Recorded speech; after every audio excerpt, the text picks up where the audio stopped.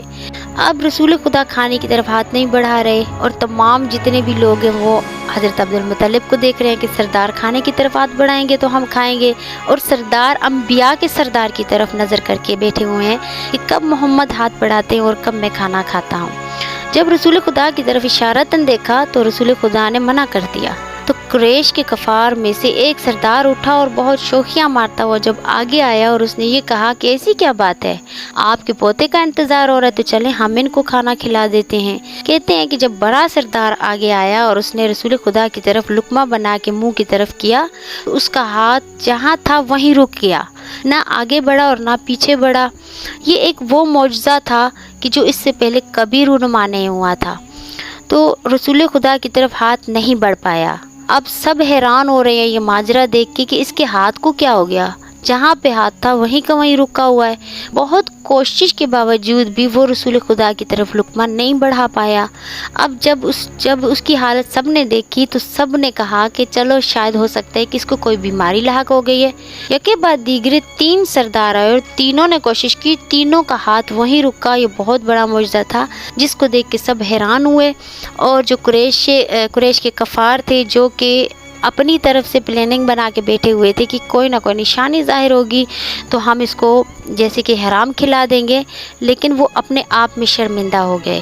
اور اب دوسرا جو کھانا لایا گیا، پھر بہانہ یہ بنایا گیا کہ کھانے میں کوئی اگر تکلیف ہے یا آپ کے پوتے کو کھانا پسند نہیں ہے تو ہم دوسرا کھانا لے کے آتے ہیں۔ جب دوسرا کھانا لایا گیا تو رسول خدا کی طرف ہاتھ بڑھایا گیا کہ سرداروں نے کہا کہ آئیے محمد ہم آپ کو کھانا کھلاتے ہیں۔ حضرت عبد المطلب کے ساتھ جب وہ کفار بیٹھتے تو بہت چاپلوس انداز میں بیٹھتے تھے اور بہت زیادہ سیاست، اس طرح کی منافقت بھری سیاست کرتے تھے کہ کوئی سمجھ نہیں پاتا تھا کہ ان کے دل میں کیا چل رہا ہے اور وہ اوپر سے آپ کے ساتھ کس طرح بول رہے ہیں۔ کہتے ہیں کہ جب دوسری بار کھانا لایا گیا اور سردار اٹھا اور پھر دوبارہ کھلانے کی کوشش کی تو اب وہ ضد میں چڑھ گئے کہ اب تو ہم ان کو کھلا کے رہیں گے۔ دوبارہ آپ کی طرف ہاتھ بڑھایا گیا لیکن وہ ہاتھ جہاں تھا وہیں رک گیا۔ جب دوسرا کھانا آیا تو دوسرے کھانے کی باری یہ ہوا کہ ہاتھ کبھی منہ کی بائیں طرف چلا جاتا تھا اور کبھی لاب کی دوسری طرف چلا جاتا تھا، لیکن کھانا منہ کے اندر نہیں گیا۔ بس جب دوسری بار یہ ماجرا پیش آیا تو آپ کے دادا نے یہ کہا کہ کوئی بات نہیں ہے، آج کا کھانا ہم آپ کی طرف سے قبول کرتے ہیں لیکن آج ہم ویسے ہی جائیں گے۔ تو جب آپ سب اٹھ گئے دسترخوان سے اور رسول خدا کو لے کے گھیرا بنا کے جب آپ واپس راستے سے آتے ہوئے آپ کے دادا نے آپ سے پوچھا، بیٹے محمد مجھے اتنا تو بتاؤ کہ کھانا تمہارے منہ تک کیوں نہیں پہنچا؟ تو رسول خدا نے بہت خوبصورت انداز میں بتایا کہ دادا جو پہلے کھانا میری طرف لے کے آ رہے تھے وہ کھانا حرام کا تھا، اور آپ نے سنا ہے کہ اللہ رب ذوالجلال نے کہا کہ میرا نبی، میرا پیغمبر کبھی بھی لقمہ حرام اپنے منہ تک لے کے نہیں جائے گا۔ رسول خدا کے دادا نے پوچھا، سبحان اللہ میرے پوتے، کیا کہنے ہیں تمہارے ایمان کے، اور دوسرا کھانا جو آیا تھا وہ تمہارے منہ تک کیوں نہیں پہنچ پایا؟